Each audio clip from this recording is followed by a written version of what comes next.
Bismillahirrahmanirrahim. Assalamualaikum warahmatullahi wabarakatuh. Ya, teman-teman masih bersama FA Production. Hari ini kita akan membahas soal-soal pedagogik seri belajar mandiri calon guru P3K di SIM PKP yang pernah diikuti beberapa bulan yang lalu. Ya, kita tampilkan lagi apa saja materinya berdasarkan SIM PKP tersebut. Yang pertama teori belajar ya, teman-teman. Kedua adalah karakter peserta didik. 3. Keterampilan berpikir tingkat tinggi. 4. Desain pembelajaran. 5. Dasar komunikasi. 6. Konsep penilaian. Dan 7 adalah pengembangan potensi peserta didik. Oke, untuk video kali ini kita akan membahas materi pertama teman-teman, yaitu teori belajar. Oke, di teori belajar ada 7 soal yang akan kita kerjakan ya. Soal yang pertama ini teman-teman, seluruh komponen pendidikan memiliki tujuan yang sama, yaitu terbentuknya manusia yang ideal. Kata kuncinya di sini ya. Manusia yang dicita-citakan yaitu manusia yang mampu mencapai aktualisasi diri. Nah, di sini kuncinya. Pernyataan tersebut merupakan bagian dari teori apa? Apakah sibernetik, behavioristik, konstruktivistik, kognitivistik, atau humanistik? Ya, jawabannya A, B, C, D, atau E, teman-teman. Betul, jawabannya adalah humanistik, yang E paling tepat. Ya, kenapa humanistik? Ini saya beri penjelasannya. Saya ambil dari modul di SIM PKB juga ya.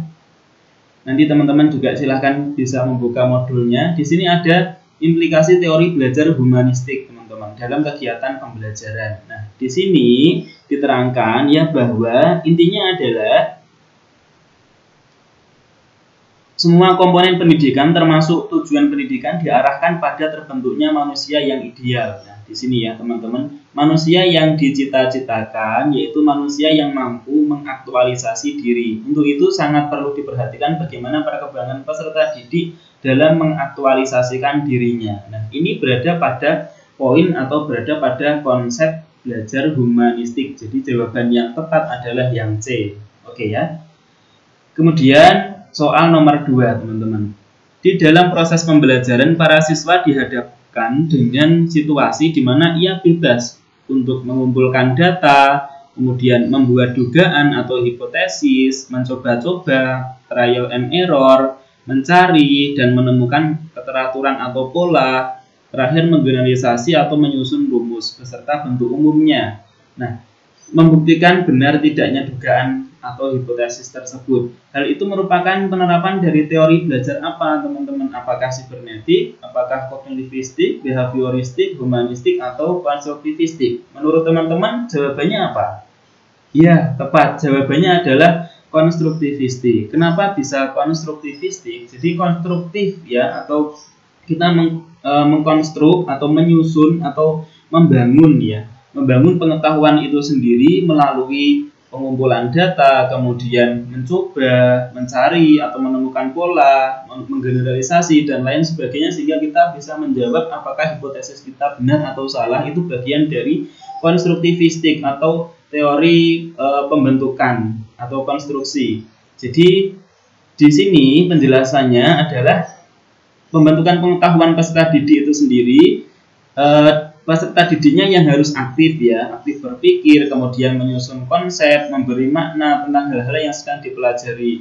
Tapi yang paling menentukan terwujudnya gejala belajar adalah niat belajar peserta didik itu sendiri. Sementara peran guru ini dalam belajar konstruktivistik adalah membantu ya, sifatnya membantu atau memfasilitasi agar pengkonstruksian pengetahuan oleh peserta didik ini berjalan lancar. Kita membantu atau memfasilitasi biar berjalan lancar proses belajar siswa itu sendiri. Jadi lebih ini ya, jadi dituntut untuk lebih memahami jalan pikiran atau cara pandang peserta didik, sehingga cocok jika trial and error dan sebagainya itu masuk ke dalam konstruktivistik teman-teman.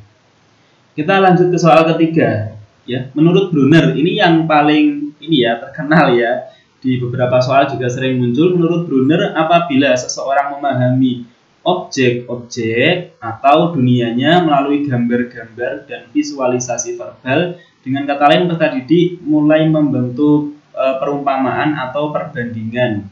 Hal ini merupakan tahapan dari apakah ikonik, intuitif, konflik, simbolik, dan enatik. Yang jelas tahapannya ada ikonik, simbolik, enaktik ini ya, yang masuk di tahapan teori Brunner. Nah, jawaban yang tepat ini teman-teman, ikonik atau yang A. Kenapa bisa ikonik?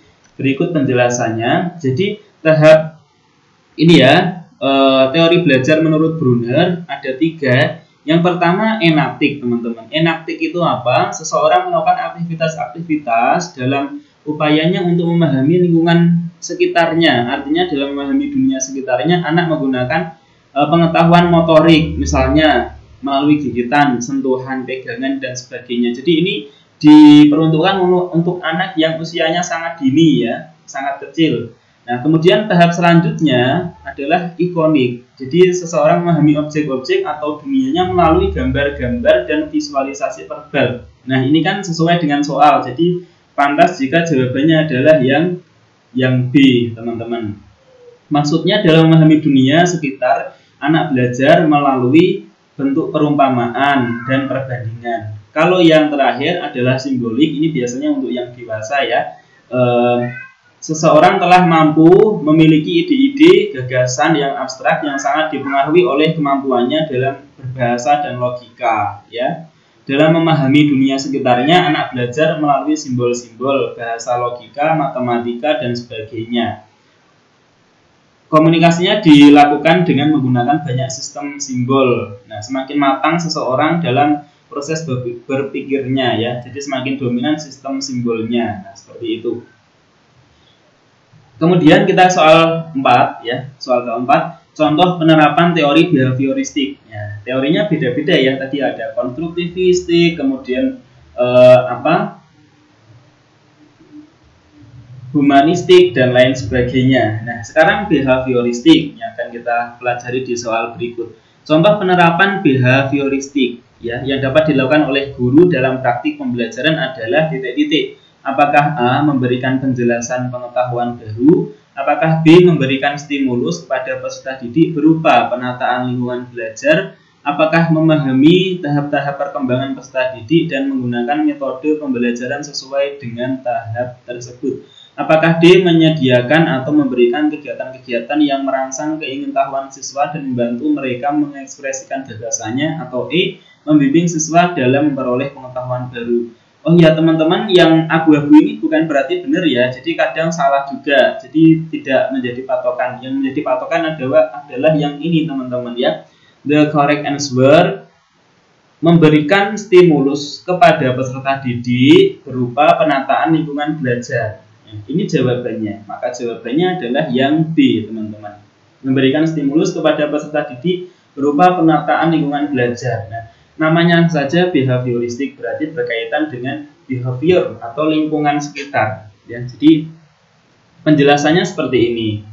Belajar merupakan perubahan perilaku manusia yang disebabkan karena pengaruh lingkungannya. Ya, atau ini menurut teori behavioristik ya teman-teman. Cuma terpotong, jadi saya ambil bagiannya saja. Behaviorisme hanya ingin mengetahui bagaimana perilaku individu yang belajar dikendalikan oleh faktor-faktor lingkungan. Ya, artinya lebih menekankan pada tingkah laku manusia. Teori ini memandang individu sebagai makhluk reaktif yang memberi respon terhadap lingkungannya. Jadi pengalaman dan pemeliharaan akan pengalaman tersebut akan membentuk perilaku individu belajar. Ya. Atau biasa dikenal dengan stimulus dan respon ya. Kalau teori behavioristik, jadi kita berikan stimulus kepada peserta didik dan dia bisa menata lingkungannya sendiri, menata lingkungan belajar sendiri atau belajar dari lingkungannya sendiri. Seperti itu yang maksudnya di soal kali ini. Sekarang soal yang kelima teman-teman. Di bawah ini adalah tipe belajar menurut Habermas, kecuali titik-titik. Nah, ini salah satu juga tokoh ya dalam teori belajar. Apakah ini ya belajar praktis, emansipatoris, teknis, aktif, atau konsep? Nah, ini jawabannya sudah tampil, yaitu kecuali belajar aktif, yaitu kecuali yang D ya teman-teman. Alasannya apa? Nah, di sini saya sajikan ya pandangan menurut Habermas ya terhadap belajar. Yang pertama adalah technical learning atau belajar teknis ya. Berarti poin C betul. di mana peserta didik belajar berinteraksi dengan alam sekelilingnya, ya. Ini adalah belajar teknis. Yang B adalah practical e-learning atau belajar praktis. Yang tadi belajar teknis ya, sekarang belajar praktis. Jadi belajar praktis adalah belajar bagaimana seseorang dapat berinteraksi dengan lingkungan sosialnya. Ya, kalau yang belajar praktis ini lingkungan sosial. Kalau yang teknis ini lingkungan atau alam. Ya, sekeliling. Oke. Yang C ya. Yang C itu adalah ini teman-teman ya. Emancipatory learning atau belajar emansipatory. Belajar emansipatory ini menekankan upaya agar seseorang mencapai suatu pemahaman dan kesadaran yang tinggi akan terjadinya perubahan atau transformasi budaya dalam lingkungan sosialnya. Ya, jadi pemahaman dan kesadaran akan adanya perubahan lingkungannya. Ini emansipatory. Nah, kemudian belajar konsep ya, ini masuk juga, maka yang tidak masuk adalah belajar aktif ya. Jawabannya yang D, teman-teman. Kemudian kita ke soal terakhir di video kali ini ya, semoga videonya bermanfaat. Teori belajar yang mengutamakan perubahan tingkah laku pada individu yang belajar dengan mengutamakan hubungan stimulus dan respon merupakan teori belajar. Nah, ini sudah kita singgung ya. Teman-teman pasti tahu jawabannya adalah behavioristik pasti ya. Di soal sebelumnya tadi sudah ada. Alasannya kenapa? Karena stimulus respon atau singkatannya SR, psikologi, artinya bahwa tingkah laku manusia dikendalikan oleh ganjaran atau reward dan penguatan atau reinforcement dari lingkungan. Ya, dengan demikian tingkah laku belajar dapat jalinan yang erat antara reaksi-reaksi behavioral dan stimulusnya. Pendidik yang menganut pandangan ini berpandangan bahwa tingkah laku peserta didik merupakan reaksi terhadap lingkungan dan tingkah laku adalah hasil belajar ya. Jawaban yang pastinya adalah yang E, behavioristik. Oke, semoga bermanfaat. Kurang lebihnya mohon maaf. Assalamualaikum warahmatullahi wabarakatuh.